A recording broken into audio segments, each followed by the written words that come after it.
Okay, అందరికీ నమస్కారం. ప్రభుత్వం ఏర్పడి సంవత్సరం పూర్తయ్యే సమయానికి 25 కాగిత రహిత ఈ కేబినెట్ సమావేశాలు నిర్వహించిన దార్శనిక ముఖ్యమంత్రి శ్రీ చంద్రబాబు నాయుడు గారికి మంత్రి మండలి అభినందనలు తెలిపింది.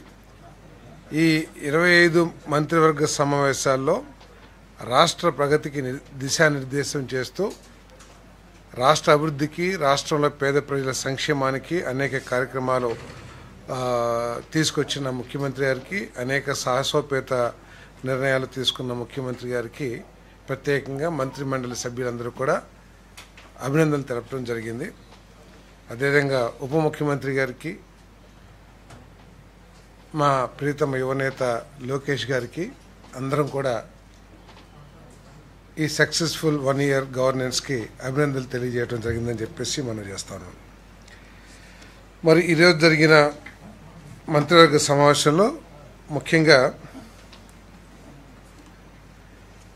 ఎన్టీఆర్ సుజల పథకం కింద శ్రీకాకుళం ఉద్దాన ప్రాంతానికి ఈ శుద్ధి చేసిన త్రాగునీటిని, మినరల్ వాటర్ని సప్లై చేసే కార్యక్రమం ఏదైతే ఉందో ఆ ప్లాంట్ నిర్వహణలో వచ్చిన నష్టానికి వైబిలిటీ గ్యాప్ ఫండింగ్ కింద 575.75 లక్షలు ఉద్దానం ప్రాంతానికి, అదేవిధంగా దాదాపు 822.86 లక్షల వైబిలిటీ గ్యాప్ ఫండింగ్ కుప్పంలో చేసిన ఈ మినరల్ వాటర్ ప్లాంట్స్కి వైబిలిటీ గ్యాప్ ఫండింగ్గా ఇవ్వటం జరిగింది.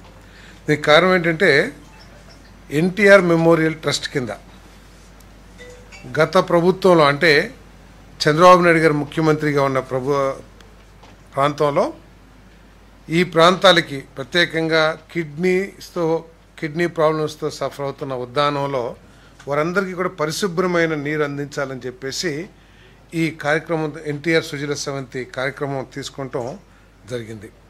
దాంట్లో ఏమిటంటే వాటరు అన్ని ఫెసిలిటీస్ ప్రభుత్వం ఏర్పాటు చేస్తే ₹2కి ఒక 20 లీటర్స్ బాటిల్ ఏదైతే ఉంటుందో అది సరఫరా చేయాలి.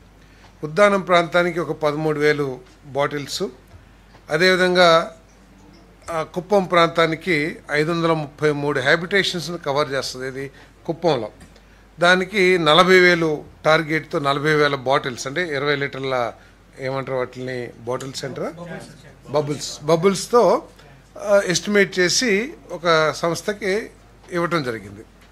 తర్వాత వచ్చిన ప్రభుత్వం దాన్ని పూర్తిగా నిర్వీర్యం చేయటం కానివ్వండి, అంటే తర్వాత వచ్చిన ప్రభుత్వం ఏం చేసిందంటే, బాధ్యత కలిగిన ప్రభుత్వం ఏదైనా సరే కొన్ని వారికి నచ్చని కార్యక్రమాలు ఉండొచ్చు అంతకుముందు చేసిన ప్రభుత్వం, కానీ ప్రతి కార్యక్రమాన్ని కూడా ఒకటే దృష్టితో, అది చంద్రబాబు నాయుడు గారి ప్రభుత్వం చేసింది, తెలుగుదేశం ప్రభుత్వం చేసింది, దాన్ని ఏదో ఒక విధంగా దాన్ని స్క్రాప్ చేసేయాలి అనే లక్ష్యంతో కానివ్వండి. అదేవిధంగా ఆపరేషనల్ కాస్ట్ కూడా చాలా పెరగటం మూలంగా, అంటే ఉద్దానం ప్రాంతంలో ఫిక్స్డ్ కాస్ట్ ఏమో అట్లాగే లేబర్ కాస్టు, లేకపోతే వర్కర్స్ కాస్ట్ అట్లాగే ఉంది, లేకపోతే ట్రాన్స్పోర్ట్ ఛార్జెస్ పెరగటం మూలంగా కానివ్వండి, లేకపోతే మన తర్వాత 13,000 అక్కడ ఎస్టిమేట్ చేస్తే కేవలం 4,000 బబుల్స్ మాత్రమే అమ్ముడు అవటం.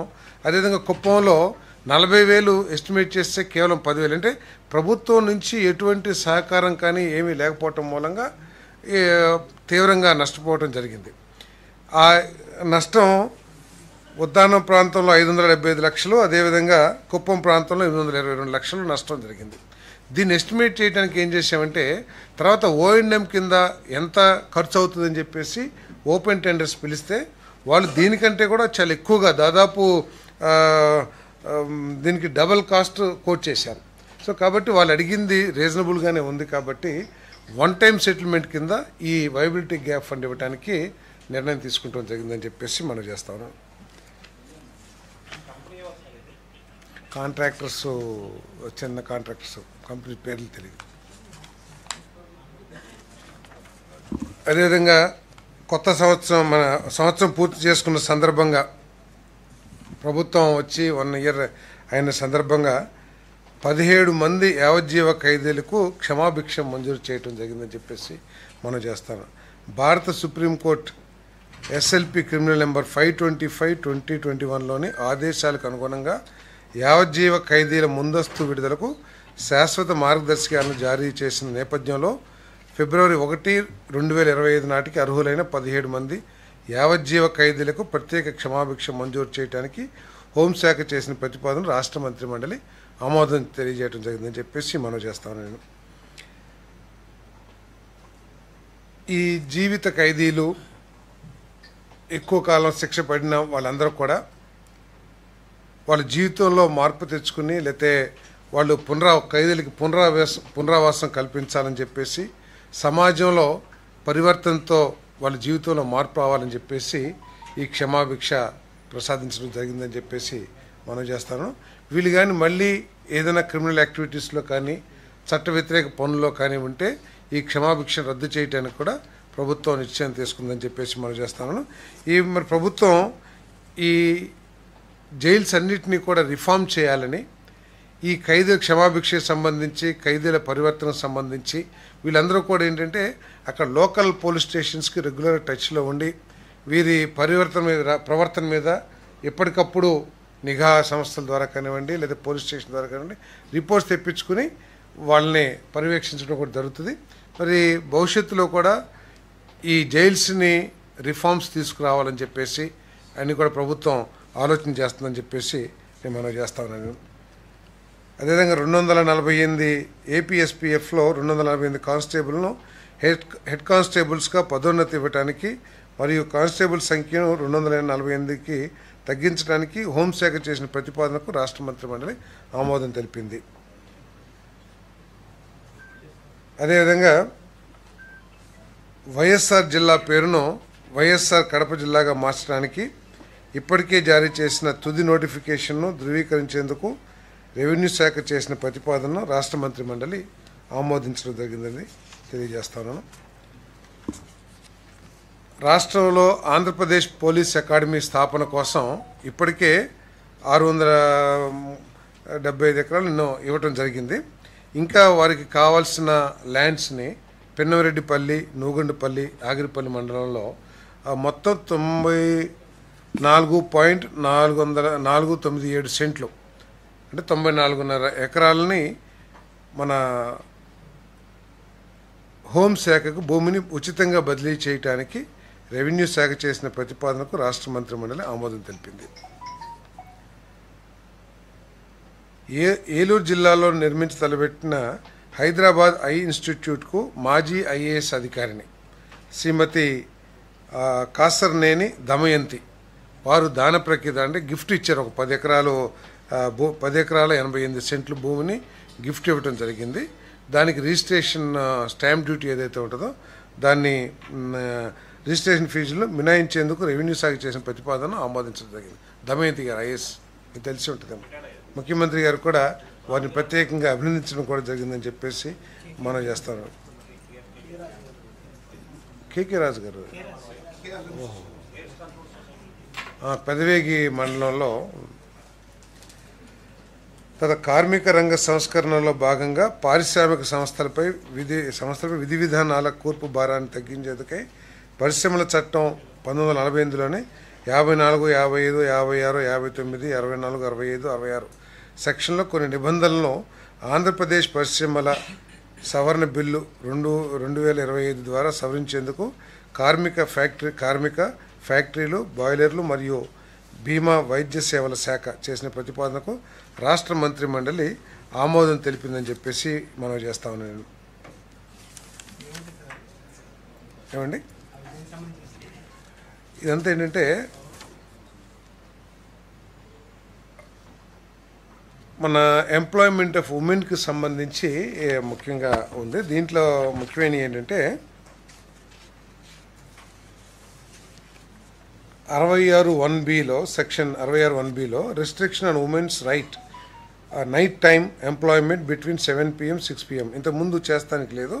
ఇప్పుడు వాళ్ళు women may work during night time with safeguards like consent, transport, security and CC surveillance. Proper safeguards తీసుకుని వారికి కెమెరా సర్వేలెన్స్ పెట్టి వాళ్ళకి ప్రాపర్ ట్రాన్స్పోర్టు, తర్వాత అదేవిధంగా వారు పనిచేసే చుట్టుపక్కలంతా కూడా కాంతివంతమైన ప్రదేశంగా ఉండే కొన్ని నిబంధనలు ఏర్పాటు చేసి మహిళలు కూడా రాత్రిపూట పని చేయొచ్చు అని చెప్పేసి ఈ ఈ అమెండ్మెంటు చెప్తా ఉంది. అదేవిధంగా సెక్షన్ 54లో 9 hours పర్ డే మ్యాక్సిమం చేసేదైతే ఇప్పుడు అది 10 గంటలకి పెంచి పర్ డే 10 hours పెంచడం జరిగింది. సెక్షన్ 55లో ఇంతకుముందు 5 hours-కి 1 hour రెస్ట్ ఉండేది, ఇప్పుడు 6 hours-కి రెస్ట్ పీరియడ్ని మార్చారు. 6 hours-కి ఒకసారి రెస్ట్ వచ్చేట్లు. అదేవిధంగా section 56 maximum spread over 10.5 hours అయితే ఇప్పుడు ఎక్స్టెండెడ్ టు 12 hours, అంటే మొత్తం 12 hours దాకా పనిచేసే అవకాశాన్ని కల్పిస్తూ ఉంది. అదేవిధంగా ఓవర్ టైం సెక్షన్ 64 ప్రకారం ఇంతకుముందు 50 కానీ 75 గంటలు కానీ మాత్రమే ఓవర్ టైం చేస్తానికి అవకాశం ఉండేది. బట్ ఇప్పుడు 144 hours 144 hours per quarter over time చేస్తానికి అవకాశం కల్పించే విధంగా ఈ చట్టాలని అమెండ్మెంట్ చేయడం జరిగిందని చెప్పేసి మనం చేస్తున్నాం. ఇదంతా ఏంటంటే ఈజ్ ఆఫ్ డూయింగ్ బిజినెస్లో భాగంగా ఈ నిబంధనలను అమెండ్మెంట్ చేయడం జరిగిందని చెప్పేసి కూడా ఈ సందర్భంగా తెలియజేస్తా ఉన్నాను. అదేవిధంగా ఇప్పుడు ఇంతకుముందు ఉమెన్ ఎంప్లాయ్మెంట్ డ్యూరింగ్ నైట్ టైంకి సంబంధించి కొన్ని నిబంధనలు ఉంటే, women may work during night time with certain, ఇందాక చెప్పాను కదా, సీసీ కెమెరా సర్వేలియన్స్, ప్రాపర్ సేఫ్టీ, తర్వాత వారికి మంచి వసతులు అవన్నీ కూడా ఉంటే పని చేయొచ్చు అని చెప్పేసి కూడా ఈరోజు ఈ చట్టం మార్చడం జరిగిందని చెప్పేసి మనం చేస్తాను. ఫ్యాక్టరీస్లో ఏమంటే అంటే ఆదాయం పెరిగింది కదా, ఎక్స్ట్రా వర్క్ చేస్తారు. ఓటీ ఇప్పుడు ఇంతకుముందు 50 గంటలే చేస్తానికి అవకాశం ఉండేది, ఇప్పుడు 144 గంటలు చేస్తానికి అవకాశం ఉంది. దానివల్ల ఆదాయం కూడా పెరుగుతుంది. అదేవిధంగా ఇది నిబంధనల మూలంగా ఏంటంటే ఉమెన్ వ్యవస్థీకృత రంగంలో కూడా, అంటే ఫార్మల్ సెక్టర్స్, ఇంతకుముందు చిన్న కుటీర పరిశ్రమలు అయితే చిన్న పరిశ్రమలు పనిచేసేవాళ్ళు, ఇప్పుడు ఎస్టాబ్లిష్డ్ ఫ్యాక్టరీస్ కానివ్వండి లేకపోతే కార్పొరేట్ సెక్టర్స్లో కూడా పనిచేయడానికి వాళ్ళకి అవకాశం లభిస్తుందని చెప్పేసి మనం చేస్తాం. Empowers women economically and promotes gender inclusion in industrial growth, అంటే పారిశ్రామిక అభివృద్ధిలో లింగ వివక్ష లేకోకుండా అందరికి కూడా అవకాశం కల్పించే విధంగా, తర్వాత ఉమెన్ సాధికారత కూడా లభిస్తుందని చెప్పేసి దీని ఉద్దేశం అని చెప్పేసి తెలియజేస్తాను. Supports employment in continuous process industries, అంటే కొన్ని ఇండస్ట్రీస్ ఉంటాయి, ఒక్కసారి స్టార్ట్ చేస్తే మళ్ళీ ప్రాసెస్ చివరి వరకు కూడా అదే ఎంప్లాయీస్ ఉండటం మూలంగా వీరికి అదనపు జీతాలు కూడా లభ్యం అవడానికి అవకాశాలు ఉంటాయి ఈ అమెండ్మెంట్స్ ద్వారా అని చెప్పేసి నేను చేస్తాను. అదేవిధంగా గ్లోబల్ ప్రాక్టీసెస్ ఏదైతే ఉన్నాయో అవన్నీ కూడా ఇక్కడ కూడా అమలు చేయడానికి ఈ చట్ట అమెండ్మెంట్స్ పనిచేస్తామని చెప్పేసి తెలియజేస్తాం. దీని మూలంగా ఏంటంటే ఫ్యాక్టరీలు కూడా పెట్టుబడి పెట్టేవాళ్ళు మన రాష్ట్రానికి రావడానికి, అంటే ఈ కార్మిక చట్టాలు ఇవన్నీ కూడా వారికి కూడా కార్మికులతో పాటు వారికి కూడా అనుకూలంగా ఉంటే పెట్టుబడులకి ఎక్కువగా వస్తారని చెప్పేసి, అదేవిధంగా గ్లోబలైజేషన్ ప్రతి రంగంలో కూడా అవుతూ ఉంది.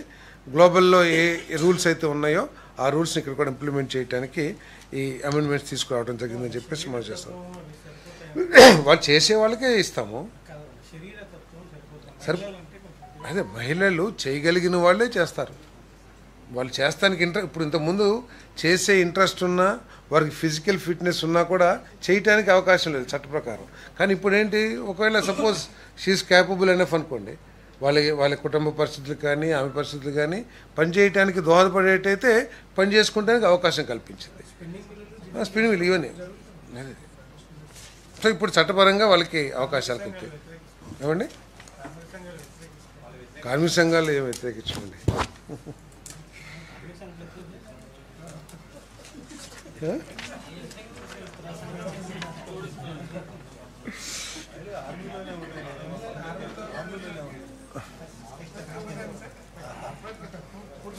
అంటే ఇప్పుడు ఇక్కడ కూర్చుంటే ఇద్దరే కనబడుతున్నారు. ఇప్పుడు దీని మూలంగా ఏంటంటే కొద్దిగా ఎక్కువ మహిళలు కూడా ఈ రంగంలోకి వస్తానికి, పత్రికా రంగంలో కూడా వచ్చే అవకాశం కూడా ఉండొచ్చు. విశాఖపట్నంలోని హరిత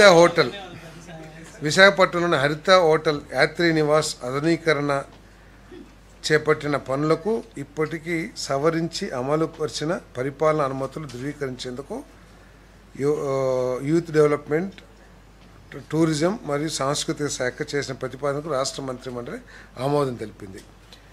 మన విశాఖపట్నంలో యాత్రి నివాస్ ఉంది. గత ప్రభుత్వంలో దాన్ని రెనోవేట్ చేయాలని చెప్పేసి, లేకపోతే కొంచెం రూమ్స్ని రీఫర్బిష్ చేయాలని చెప్పేసి 4.5 కోట్లతో బడ్జెట్ ఆమోదించి ఆ కార్యక్రమాలు ప్రారంభించిన తర్వాత దాన్ని 13.5 కోట్లకి పెంచేశారు.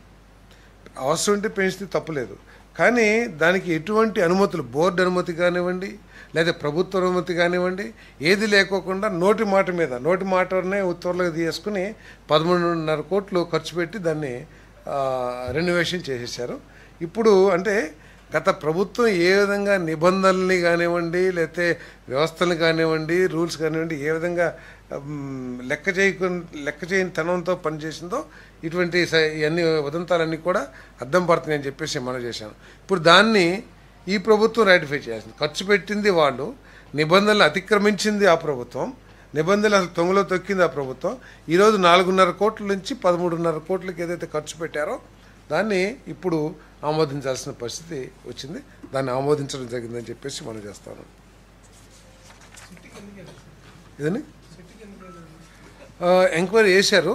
ఎంక్వైరీ చేస్తే వాళ్ళు డెవలప్మెంట్ చేసిందంతా కూడా వాస్తవమే, ఖర్చు అయిందంటే రేట్లలో కొద్ది తేడా లేదా ఉన్నా కూడా దాని ప్రకారం చేశారని చెప్పేసి ఎస్ఎస్ఆర్కి రిస్ట్రిక్ట్ చేస్తూ రికమెండ్ చేసింది. వాళ్ళు ఏంటంటే వాళ్ళు ఎక్స్ట్రా పేమెంట్, ఎక్స్ట్రా రేట్లు అవి పెట్టుకున్నా కూడా ఎస్ఎస్ఆర్కి లిమిట్ చేస్తూ ఆ పనులు జరిగినాయి కాబట్టి ఆ కమిటీ డెవలప్ చేసింది. ఏంటి అప్పుడు లేవు, అసలు అప్రూవల్స్ ఏం లేవు కదా. సో జరిగినాయి కాబట్టి ఒప్పేసుకున్నారు. ఎవరు?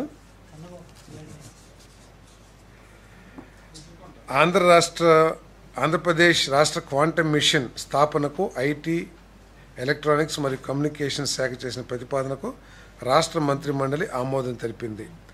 భారతదేశ జాతీయ క్వాంటమ్ మిషన్లో భాగంగా అమరావతిలో క్వాంటమ్ వ్యాలీని స్థాపించి క్వాంటమ్ కంప్యూటింగ్, కృత్రిమ మేధ, ఆర్టిఫిషియల్ ఇంటెలిజెన్స్ మరియు సైబర్ సెక్యూరిటీ రంగాల్లో పరిశోధనలను ముందుకు తీసుకువెళ్లేందుకు ఐఐటి మద్రాస్, టీసీఎస్, ఐటీఎం వంటి సంస్థలతో కలిసి పనిచేసి తద్వారా ప్రపంచ స్థాయి పరిశోధకులను ఆకర్షించి అంతర్జాతీయ పెట్టుబడులను రాష్ట్రంలోకి తీసుకురావాలనే లక్ష్య సాధనకు ఈ నిర్ణయం ఉపకరిస్తుంది. మీ అందరికీ తెలుసు, మన ప్రీత ముఖ్యమంత్రి చంద్రబాబు నాయుడు గారు దాదాపు 30 ఏళ్ల క్రితమే ఏ విధంగా అయితే ఐటీ రంగాన్ని, సాఫ్ట్వేర్ రంగాన్ని ఉమ్మడి ఆంధ్రప్రదేశ్లో తీసుకురావడానికి కృషి చేశారో మరి మీరందరూ కూడా తెలిసిన విషయమే.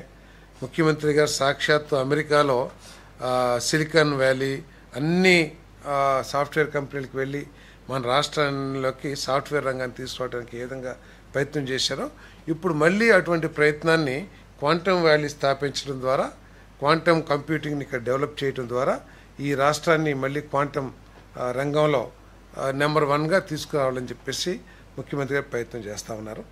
మరి ఈ క్వాంటమ్ వ్యాలీ ఏదైతే ఉందో ఈ రంగాన్ని స్థాపించడం కోసం దేశంలో ఇతర ముఖ్యమంత్రులు అందరూ కూడా కృషి చేసినా కూడా ఈ అంతర్జాతీయ సంస్థలు ఐబిఎం కానివ్వండి, టాటా కానివ్వండి, వీళ్ళంతా మన చంద్రబాబు నాయుడు గారు, ముఖ్యమంత్రి చంద్రబాబు నాయుడు గారి నాయకత్వంలో, ఐటీ మినిస్టర్ లోకేష్ గారు నాయకత్వంలో పనిచేయటానికి ఉత్సాహం చూపించడం మూలంగా ప్రధానమంత్రి గారు ఇక్కడనే క్వాంటమ్ వ్యాలీని ప్రోత్సహించమని చెప్పేసి మరి కేంద్ర ప్రభుత్వ ఉన్నతాధికారులకు సూచన చేయటం, తద్వారా ఇక్కడ ఆ కార్యక్రమం చేయడం జరుగుతుందని చెప్పేసి నేను మనవి చేస్తాను.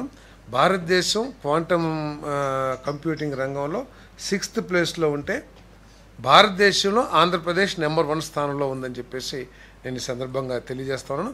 భవిష్యత్తులో ప్రపంచంలోనే హయ్యెస్ట్ ఈ క్వాంటమ్ కంప్యూటింగ్ని వినియోగించుకునే ప్రాంతాల్లో ఆంధ్రప్రదేశ్ నెంబర్ 1గా వెలుగొందుతుందని చెప్పేసి కూడా నేను మనవి చేస్తాను.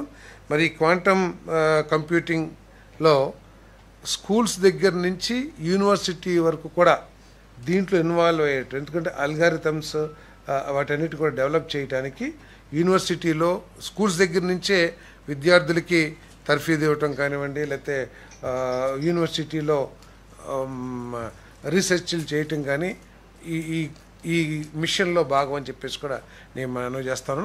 ఈ క్వాంటమ్ మిషన్కి ఇప్పటికే ఒక కమిటీని కూడా ఏర్పాటు చేయడం జరిగింది. ఏది దేశంలో ఈ రంగంలో నిష్ణాతులైన వ్యక్తులతో ఒక కమిటీని కూడా ఏర్పాటు చేయడం జరిగింది.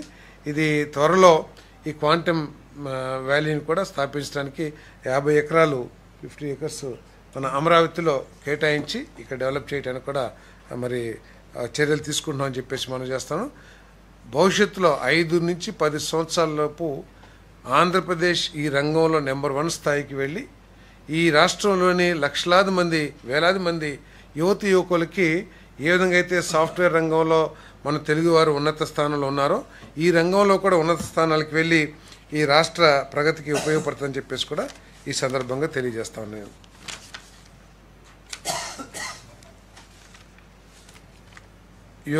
యోగాంధ్ర 2025లో భాగంగా జూన్ 21న తలపెట్టిన అంతర్జాతీయ యోగా దినోత్సవానికి ప్రపంచ రికార్డు నెలకొల్పే దిశలో చేపట్టవలసిన చర్యలను సూచనలు తీసుకునేందుకై ఏపీఎంఎస్ఐడిసి జిల్లా స్థాయి కమిటీలు మరియు ఇతర విభాగాలు పిలిచిన షార్ట్ టెండర్ను ధృవీకరించేందుకు ఆరోగ్యం, వైద్యం మరియు కుటుంబ సంక్షేమ శాఖ చేసిన ప్రతిపాదనకు రాష్ట్ర మంత్రి మండలి ఆమోదం తెలిపిందని చెప్పేసి మనం చేస్తా ఉన్నాను. మరి మీ అందరికీ కూడా తెలుసు, ఇది ఒక 10 రోజుల నుంచో 15 రోజుల నుంచో ముఖ్యంగా ప్రధానమంత్రి గారు మన రాష్ట్రానికి వచ్చి వెళ్ళిన నాటి నుంచి కూడా ఈ రాష్ట్రంలో పెద్ద చర్చ జరుగుతూ ఉంది.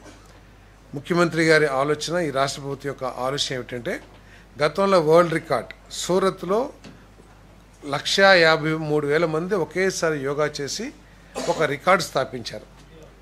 దాన్ని అధిగమించి 5 లక్షలు ఒకే చోట యోగా కార్యక్రమాన్ని నిర్వహించి అది కూడా ప్రధానమంత్రి గారు ముఖ్యమంత్రి గారి సమక్షంలో నిర్వహించి ఆంధ్రప్రదేశ్కి గొప్ప రికార్డుని తీసుకురావాలని చెప్పేసి ముఖ్యమంత్రి గారు కృషి చేస్తున్నారు. దీంట్లో భాగంగా 5 లక్షల మంది ఒకే స్థానంలో యోగా చేయడమే కాకుండా రాష్ట్ర వ్యాప్తంగా కూడా 2 కోట్ల మందిని ఈ యోగా దినోత్సవంలో పాలు పంచుకునే విధంగా చర్యలు తీసుకుంటానికి ప్రభుత్వం కృషి చేస్తుందని చెప్పేసి మనం చేస్తున్నాం. ఇప్పటికే జిల్లాల్లో మండలాల్లో ఈ కార్యక్రమాన్ని పెద్ద ఎత్తున ప్రభుత్వ అధికారులు కానివ్వండి, స్కూల్స్ కానివ్వండి, వీళ్ళందరూ కూడా ఈ కార్యక్రమాన్ని నిర్వహిస్తూ ఉన్నారు. మరి భవిష్యత్తులో కూడా ఆరోగ్యం కోసం, ఎందుకంటే ఇదేదో ఒక కార్యక్రమం రాజకీయ కార్యక్రమం లెక్క కాకుండా భవిష్యత్తులో యువతకు కూడా ఉపయోగపడే విధంగా మన ఆ హెల్దియర్ ఆంధ్రప్రదేశ్ని సాధించే దిశలో భాగంగా ప్రతి స్కూల్లోనూ ప్రతి కాలేజీలో కూడా అందరూ కూడా దీన్ని ప్రాక్టీస్ చేయాలనే లక్ష్యంతో మరి ఈ కార్యక్రమాన్ని ప్రభుత్వం నిర్వహిస్తుందని చెప్పేసి మనం చేస్తా ఉన్నాను. మరి దీనికోసం మాస్ ర్యాలీస్ మండలాల్లో జిల్లాల్లో కండక్ట్ చేయడం కానివ్వండి, మరి మాస్ యోగా డెమోన్స్ట్రేషన్స్ ఇవన్నీ కూడా చేస్తున్నాం. అందరూ పాలు పంచుకోవాలని ముఖ్యమంత్రి గారు స్పెషల్గా చెప్తా ఉన్నారు. ప్రభుత్వ ఉద్యోగస్తులు కానివ్వండి, స్టూడెంట్స్ కానివ్వండి, ఈవెన్ సెలబ్రిటీస్ కూడా, ఆఖరికి మన తెలుగు సెలబ్రిటీస్ ఎవరైతే ఉంటారో వారిని ప్రత్యేకంగా మన టూరిజం మినిస్టర్ గారు వెళ్ళి ఇన్వైట్ చేసి వారిని కూడా దీంట్లో పాలు పంచుకోమని కోరటం జరుగుతుంది. వారిని కూడా ఇక్కడికి వచ్చి ఈ కార్యక్రమంలో పాలు పంచుకుని దిగ్విజయం చేయాలని చెప్పేసి కూడా కోరుతా ఉన్నారు. మరి మీరు కూడా జర్నలిస్టులు కూడా మీరు ఎప్పుడైనా చెప్తే ఐఎన్పిఆర్ తరఫున ఇక్కడ ఒక యోగా కార్యక్రమాన్ని నిర్వహిద్దాం మనందరం కలిసి అని చెప్పేసి కూడా మీ అందరూ కూడా రిక్వెస్ట్ చేస్తూ ఉన్నాను. ఏంటి సార్ ఇది ఏమో కొద్దిగా ఎక్కువ ఒకరోజు పెడదాం అందరూ. అంటే 21st నాడేనా? అంటే మీరు కూడా ఎక్కువ మంది వెళ్తారు కదా, అక్కడికి వెళ్ళాల్సి వస్తుందేమో కదా.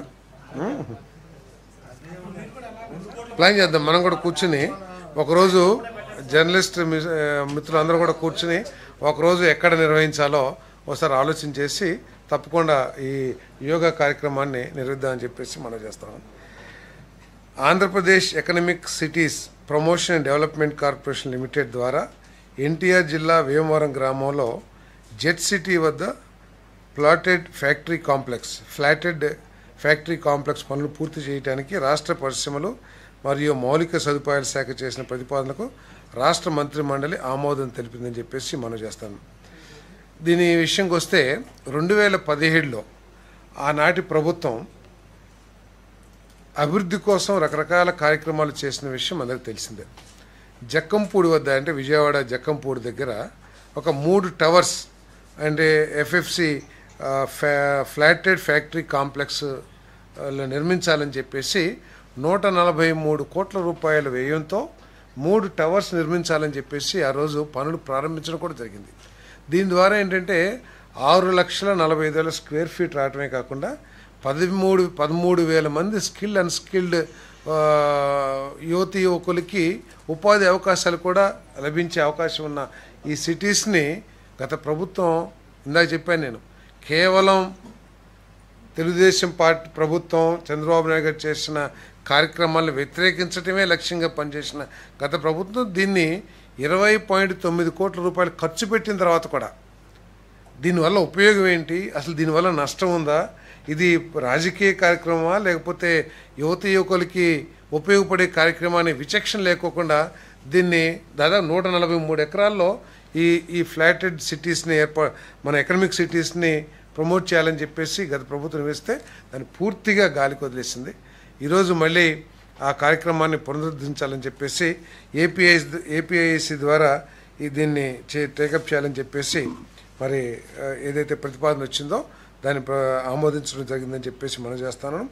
ఈ నిర్ణయం వలన జెట్ సిటీ ప్రాజెక్ట్ మొదటి దశకు 10 ఎకరాల 12 సెంట్ల భూమిని ఏపీఈడిసిఓకు కేటాయించడంతో పాటు భారతీయ స్టాంపు చట్టం సెక్షన్ కింద స్టాంపు సుంకం మరియు రిజిస్ట్రేషన్ చట్టం సెక్షన్ 78 కింద రిజిస్ట్రేషన్ రుసుమును మినహాయించి ఆ భూమిని ఏపీఐసికి బదిలీ చేయడానికి అనుమతి ఇవ్వటం జరిగింది.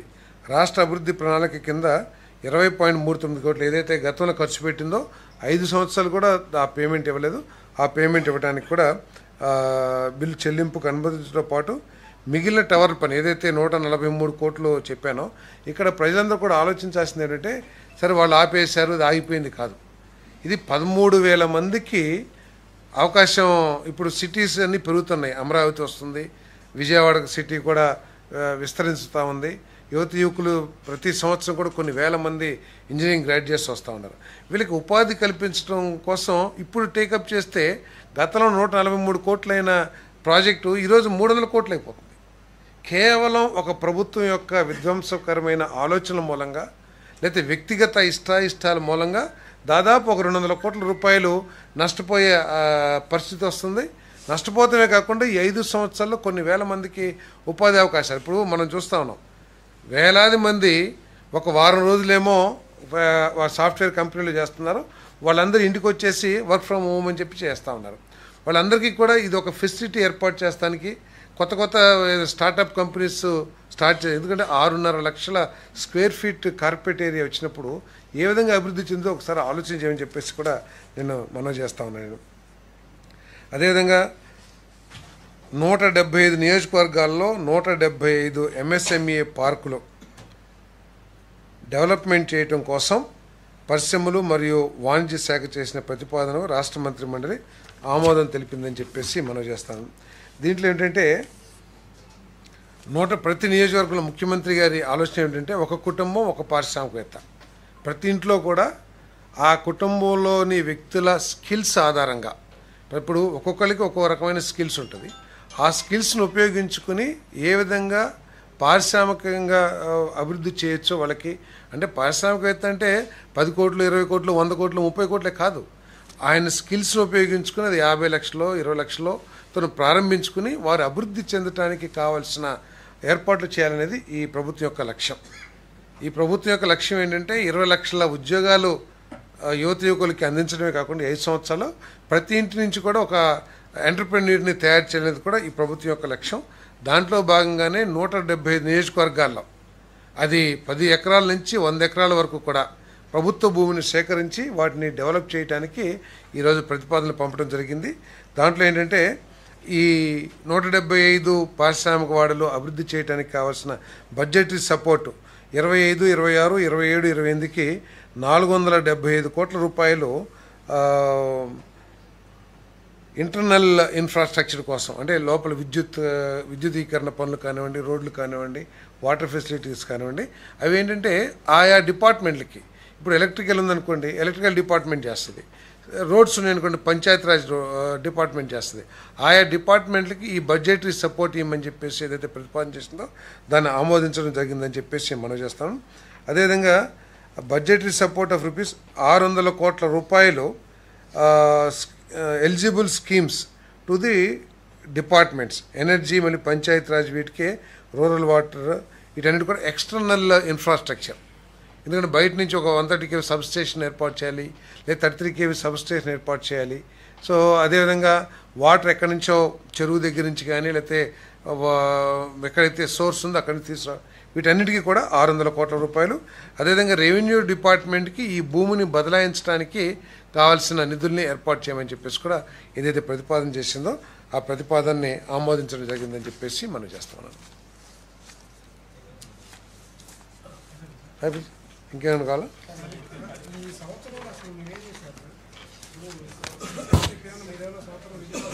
ఏమండి,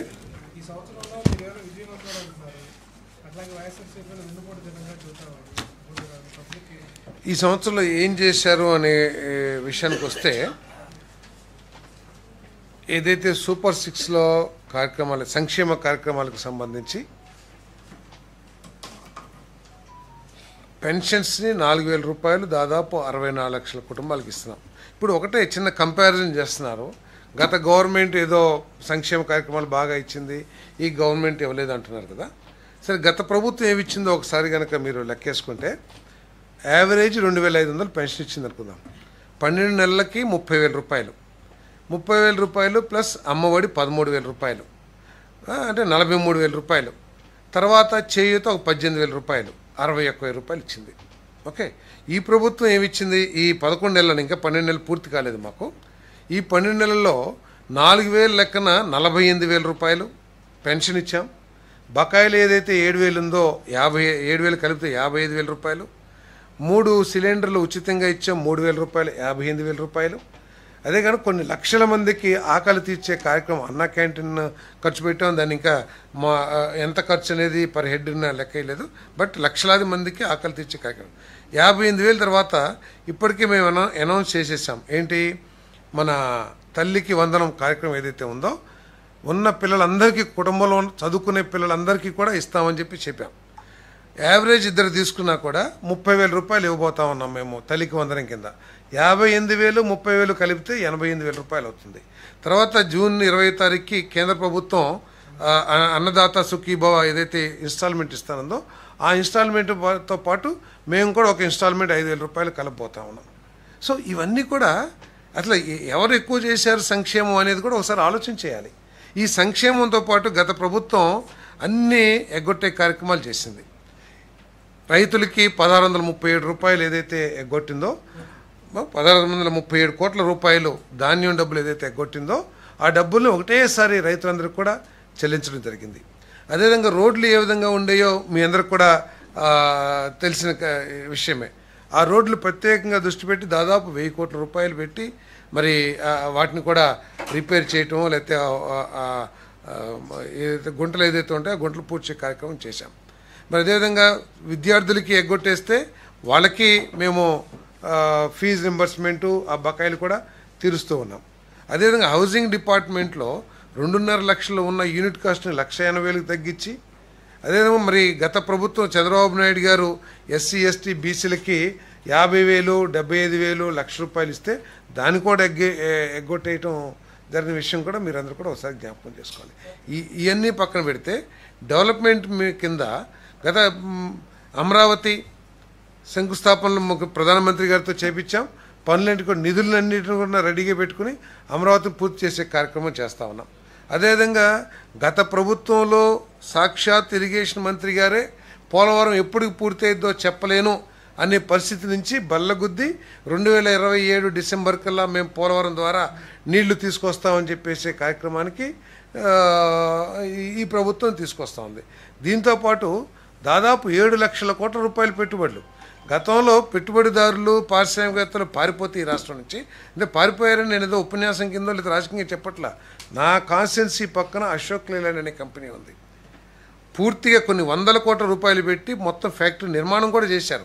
లోపల యంత్రాలు వచ్చినాయో లేదో నాకు తెలియదు, కానీ వచ్చినాయి అని అన్నారు. వాళ్ళు ఈ గత వైసీపీ ప్రభుత్వం చేసిన దాష్టీకం మూలంగా కానివ్వండి, లేకపోతే వాళ్ళు పెట్టిన బ్లాక్మెయిల్ కండిషన్ మూలంగా ఏదైనా కారణమండి, వాళ్ళు తాళం వేసుకుని 5 సంవత్సరాలు అన్ని 100 కోట్ల పెట్టుబడి పెట్టినా కూడా వాళ్ళు ప్రారంభించుకోకుండా వెళ్ళిపోయారు. మళ్ళీ అదే అశోక్ లేలాండ్ ఈ ప్రభుత్వం వచ్చిన 5-6 నెలలకే లోకేష్ గారితో ప్రారంభింపచేసింది ఆ ఫ్యాక్టరీని. మరి ఏం జరిగింది గత ప్రభుత్వం అనేది ఒకసారి ఆలోచించాలని చెప్పేసి మనం చేస్తాము. అదేవిధంగా 7 లక్షల కోట్ల రూపాయల పెట్టుబడులు ఏదో పేపర్ మీద లేకపోతే ఎంఓయూలు కాదు, డైరెక్ట్గా పనులు ప్రారంభించిన ఆర్సిలరీ మెట్లు కానివ్వండి, బీపీసీఎల్ కానివ్వండి, లేదా ఎన్టీపీసీ గ్రీన్ హైడ్రోజన్ కానివ్వండి, మరి రిలయన్స్ కానివ్వండి, ఇవన్నీ కూడా మరి పెట్టుబడులు వస్తూ ఉన్నాయి. తద్వారా 4.5 లక్షల యువకులకి 2027 కల్లా ఉద్యోగ అవకాశాలు కల్పించే పరిస్థితి వస్తుంది. మేము విద్యారంగంలో చాలా అభివృద్ధి చేసామంటారు. విద్యారంగంలో ఏం చేశారు? టీచర్లు ఒక్కళ్ళన్నా అపాయింట్ చేశారా? అసలు విద్యకి కావాల్సింది టీచర్లా, బిల్డింగ్లా? టీచర్ని పెట్టి తర్వాత ఇన్ఫ్రాస్ట్రక్చర్ కూడా అవసరం. ముందు అసలు ఇప్పుడు మీరు కాదు కానీ మా తరంలో, మాకంటే ముందు తరంలో చెట్ల కింద కూడా కూర్చొని చదువుకున్నారు. బ్రహ్మాండ అబ్దుల్ కలాం గవర్నమెంట్ స్కూల్ నుంచే వచ్చారు, లేకపోతే ఇప్పుడున్న ఐఏఎస్ అధికారుల్లో సగం మంది గవర్నమెంట్ నుంచే వచ్చారు. వాళ్ళు చెట్ల కింద చదువుకున్నారో, లేకపోతే సాక్షాత్ అంబేద్కర్ గారు వీధి దీపాల కింద చదువుకున్నారు. అంటే పాఠాలు చెప్పే, విద్యాబుద్ధులు నేర్పే పంతులు గారు ఉంటే తప్పకుండా చదువుతారు. తర్వాత ఇన్ఫ్రాస్ట్రక్చర్ కూడా కావాలి, వద్దని చెప్పేసి అంటలా. కానీ ఇన్ఫ్రాస్ట్రక్చర్ని చేసి టీచర్ లేకోకుండా ఏ విధంగా విద్యాబుద్ధులు నేర్పిస్తారో? ఇది ఎట్లా ఉందంటే ముందు తాడు కొనుక్కొచ్చి గ్యాస్ లేకుండా గ్యాస్ వస్తుందని కొన్నట్టుంది. సో అందుకని మేము ఈరోజు 16,300 మందికి డిఎస్సి ద్వారా టీచర్ని నియమిస్తున్నాం. సో ఇవన్నీ కూడా ఈ సంవత్సరంలోనే చేయడం జరిగింది. రాబోయే రోజుల్లో కూడా ఇదే విధంగా ఇప్పుడు పోలవరం బనకచెర్ల ఉంది. ఎప్పుడన్నా ఆలోచన అసలు అటువంటి ఆలోచన గత ప్రభుత్వంలో ఎక్కడన్నా డిస్కషన్ జరిగిందా అని చెప్పేసి అడుగుతా ఉన్నాను. మేమే కొత్తగా నీళ్ళను సృష్టించలా. మేమేంటి సముద్రంలోకి వెళ్ళే వాటర్ని ఏ విధంగా ఈ రాష్ట్ర అభివృద్ధి కోసం వినియోగించుకోవాలనే ఆలోచన ఒక్కటే మాకుంది. సో దాంతో 81,000 కోట్ల రూపాయలతో పోలవరం బనకచెర్ల కార్యక్రమం ఏదో పేపర్ మీద ఉపన్యాసానికి ముఖ్యమంత్రి గారు చెప్పలా. మా రాష్ట్ర ప్రభుత్వం నుంచి ఒక హై పవర్ కమిటీ వెళ్ళింది, కేంద్ర ప్రభుత్వంతో చర్చలు జరిగినాయి. కేంద్ర ప్రభుత్వంతో ఒక ఫైనాన్షియల్ మొడాలిటీ కూడా వర్కౌట్ చేశారు. 50% ఈఏపీ అంటే external aided project funding, 20% central government, 10% రాష్ట్ర ప్రభుత్వం, అదేవిధంగా 20% హ్యామ్ మోడల్లో తీసుకునే విధంగా ప్రాజెక్టు రూపకల్పన జరిగింది. ఒక నెలలో ఇరిగేషన్ డిపార్ట్మెంటు ఈ ప్రాజెక్టుకి సంబంధించి డిపిఆర్ కూడా సబ్మిట్ చేయబోతూ ఉంది. ఒకవేళ అది వచ్చిందనుకోండి, ఈ రాష్ట్రంలో పరిస్థితి ఏంటో ఒకసారి ఆలోచించామని చెప్పేసి అడుగుతా ఉన్నాను. సో అదేవిధంగా మరి మిగిలిన మా దగ్గర చింతలపూడి ప్రాజెక్ట్ ఉంది. 4,500 కోట్ల రూపాయలు ఖర్చు పెట్టిన తర్వాత గత ప్రభుత్వంలో ఒక 100 కోట్లు కూడా ఖర్చు పెట్టాల. అది గాలికి వదిలేశారు. ఎంత నష్టం? టిట్కో ఉంది, ఎంత నష్టం? ఇంత విధ్వంసం చేసిన తర్వాత మేమేదో సక్సెస్ఫుల్గా చేసాం, ఏదో వెన్నుపోటు. అంటే ఇక వెన్నుపోట్ల గురించి వస్తే అందరు చెప్తున్నారు, పేపర్లో కూడా పడ్డాయి. తల్లి చెల్లిని ఏ విధంగా చేసింది, బాబాయిని ఏ విధంగా చేసింది, వాటన్నిటి దృష్టికి నేను వెళ్ళదలుచుకోలేదు. కానీ మా ప్రభుత్వంలో ఎటువంటి అభివృద్ధి జరిగిందని చెప్పేసి మాత్రం గట్టిగా చెప్పాలని చెప్పేసి కూడా మనం చేస్తాం. వాళ్ళు ఏదో రాజకీయ కార్యక్రమాల కోసం ఇప్పుడు వెళ్ళారు. ఆయన నిజంగా వాళ్ళు వెళ్ళదగ్గ క్యారెక్టర్సేనా? ఆ ప్రభుత్వంలోనే రౌడీ షీట్ ఓపెన్ చేశారు. ఈ ప్రభుత్వం రౌడీ షీట్ ఓపెన్ చేసిన వాళ్ళు కాదు వాళ్ళు. ఆ ప్రభుత్వమే రౌడీ షీట్ ఓపెన్ చేసింది. వాళ్ళ కోసం సానుభూతి కలుపుతుంటే పోనీ వాళ్ళు చేసే పనులు మంచి, లేకపోతే సమాజ సేవ చేస్తున్నారు, లేకపోతే సమాజంలో మంచి విలువలు పెంపొందించడానికి ప్రయత్నం చేస్తున్నారు, వాళ్ళని పోలీసులో లేకపోతే ఈ ప్రభుత్వం అరెస్ట్ చేస్తుందంటే వెళ్తే పర్వాలా. వాళ్ళు చేసే గంజాయి మత్తులో వాళ్ళు చేసే దౌర్జన్యాలు, పోలీసులనే కొట్టే పరిస్థితి వస్తే అటువంటి వాళ్ళు సపోర్ట్ చేసినంత అవసరం ఏంటి? సో ఇటువంటివి ఉన్నాయి. ఈ సంవత్సరంలో ప్రభుత్వం సక్సెస్ఫుల్గా చేసిన దాంట్లో ఎటువంటి ఇది లేదు. ఏది మీ కొంతమందికి సక్సెస్ మీద భిన్నాభిప్రాయాలున్నా ఈ రాష్ట్రం ఉన్న ఆర్థిక పరిస్థితుల్లో ఇంత చేయటం తప్పకుండా పెద్ద సక్సెస్ అని చెప్పేసి మాత్రం చెప్పగలను.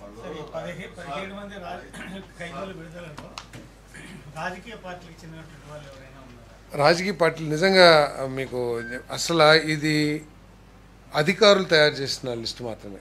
ఎందుకంటే చర్చ జరిగిన తర్వాత చెప్తాను నేను. అలా ప్రభుత్వంతో చర్చించి కానీ ప్రభుత్వం చెప్పిన పేర్లు కానీ కాదు. ఇది టోటల్గా అధికారులు వారి ప్రవర్తన బట్టి నిర్ణయించిన లిస్టు. దీంట్లో రాజకీయ ప్రమేయం ఏ క్వశ్చన్ కూడా లేదని చెప్పేసి 100% అని చెప్పా. అసలు ఎవరో కూడా తెలీదు. మొత్తం 17 మంది ఉన్నారు. అది కూడా ఏంటి, సుప్రీంకోర్టు ఉత్తర్వులను అనుసరించి తయారు చేసిన నిబంధనలకు అనుగుణంగానే, అంతేగాని ఏదో మేము ప్రభుత్వం వచ్చేసింది మేము సంవత్సరం చేసాం ఇగో వీళ్ళని 10 మంది తీసేయమంటాం కాదు. ఇది సుప్రీంకోర్టు ఇచ్చిన ఉత్తర్వుల మేరకు తయారైన నిబంధనల ప్రకారం వీళ్ళని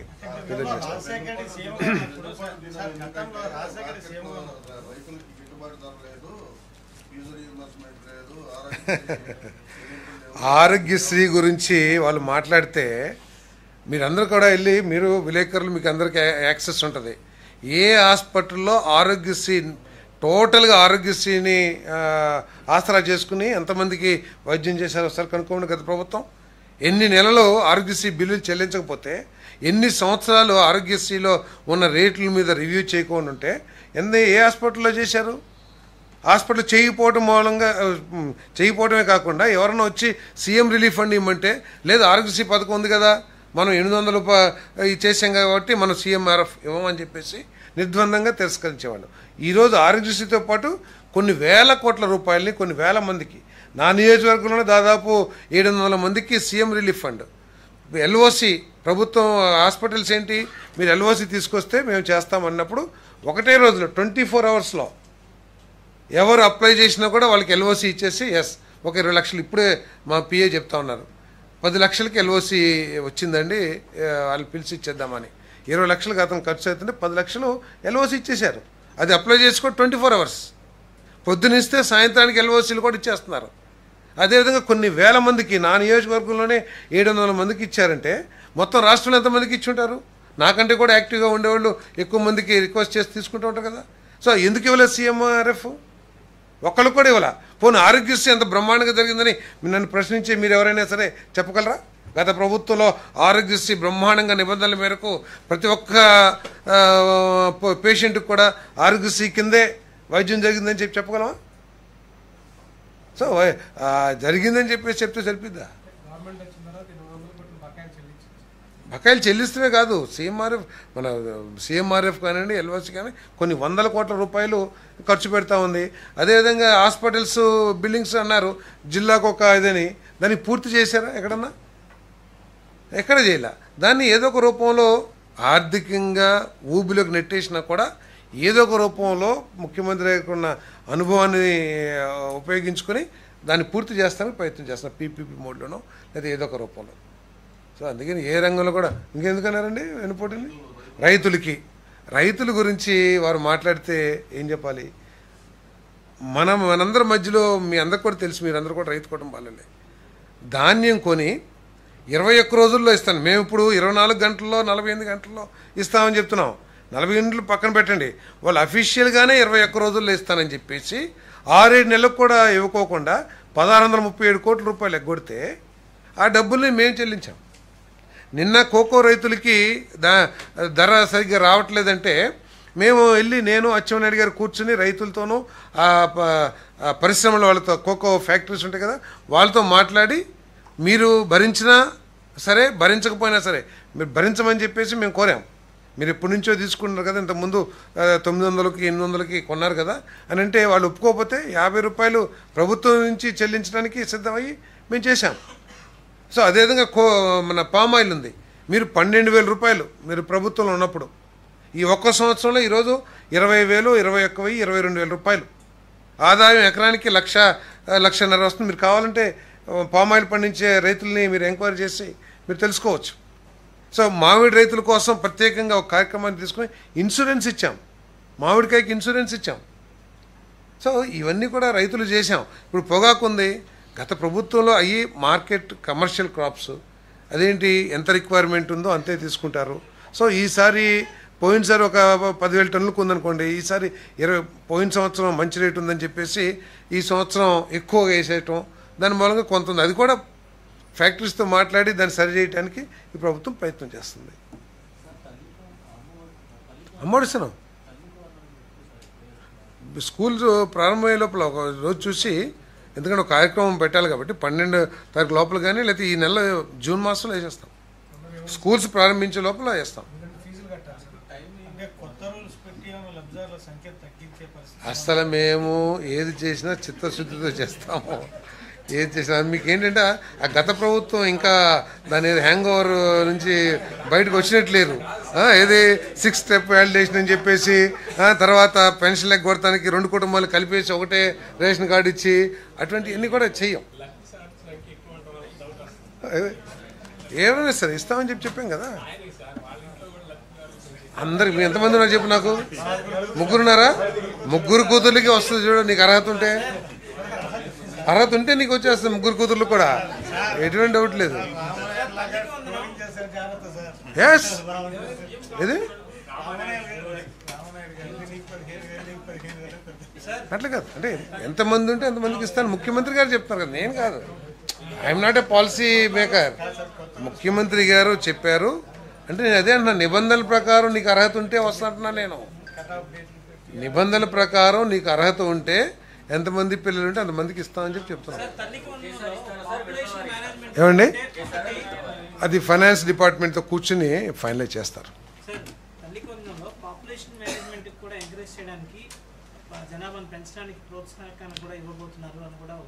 అది నాకు తెలియదు, మీరు చెప్తున్నారు కానీ విద్య మంచి ప్రతి ఒక్కళ్ళు చదువుకోవాలి, డ్రాప్ అవుట్స్ ఉండకూడదు. ప్రతి పేదవాడు కూడా మన ఆర్థిక పరిస్థితుల మూలంగా ఏ పిల్లవాడు కూడా చదువుకు దూరం కాకూడదని పెంచాలి. అంటే ఇప్పుడు చెప్పావు కదా, బహుశా అది ఉపయోగపడొచ్చేమో నాకు తెలియదు.